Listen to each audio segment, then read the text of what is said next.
Hey guys, I finally tried Kara's famous peanut butter ramen not too long ago, and it was so delicious that I wanted to post the recipe here on my recipe channel. And for this, I picked up these 2 bags of chili flavored ramen. I also have the crunchy peanut butter, which is going to be great because I'm going to get the addition of the chunks of peanuts in the noodle dish. I'll be using some garlic and ginger. I'll be using a dash of soy sauce. And then I'll be using lots of chopped fresh cilantro. And the cilantro is another ingredient that takes this dish to the next level. I have 1 large clove of garlic chopped up and a 1/2 inch of chopped ginger. I have been thinking about this and planning to try this for a while now, but it just worked out this week. Normally you use 2 cups of water for ramen, but I have 1 cup of water set aside.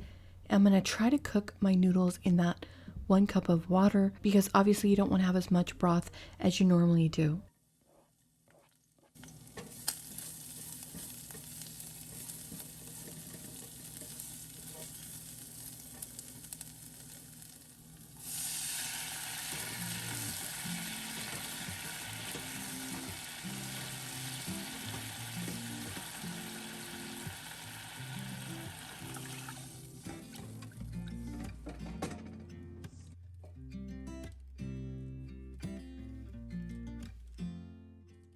Obviously, you might like to use a different kind of ramen. If you like beef, maybe that's the kind you want to get, or maybe you want to use chicken.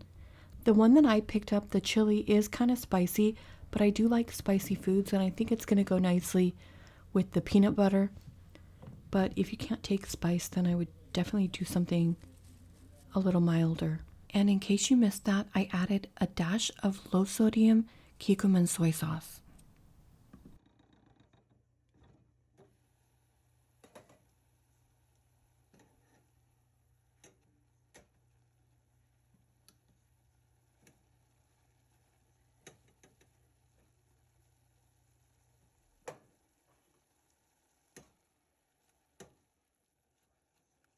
I let this cook briefly with the lid on, and then I pulled it off just before I thought it was ready because the last thing I wanted was to have soggy noodles. It really can ruin the entire dish for me. And then I wasn't sure how much peanut butter to add, but I started with just a big heaping teaspoon, and I decided to end with that. If I want to add more, I can always do that. What's the saying? You can add to, but you can never take away. So true when it comes to cooking. And here I'm just making sure that that peanut butter gets completely melted into these noodles. And I guess I could have added the peanut butter in with the liquid originally, but I just decided to add it like this at the end. And I love how big these chunks of peanuts are. It's like we got the added bonus of having crushed peanuts in this dish just by choosing the crunchy peanut butter. Or likewise, if you had creamy peanut butter and you had some peanuts, you could just chop those up and add those on top. And I'm going to add some sesame seeds to this dish. If you watch my channel regularly, you know how much I love sesame seeds. And if you've never roasted your own sesame seeds, I highly recommend it. I was able to get this bag for just a few bucks, and it's super easy to roast in a pan. There's just no comparison to how good freshly roasted sesame seeds taste, and especially in this recipe, it just takes it to the next level. And look how beautiful this dish is. This was one of those recipes that actually lived up to all the hype. I'm super picky about peanut butter in my savory dishes. I don't like it to be too rich, but having all of this cilantro in there along with the hot sauce, I think is going to help to mitigate it. So let me get a big bite, and I want to get lots of this cilantro.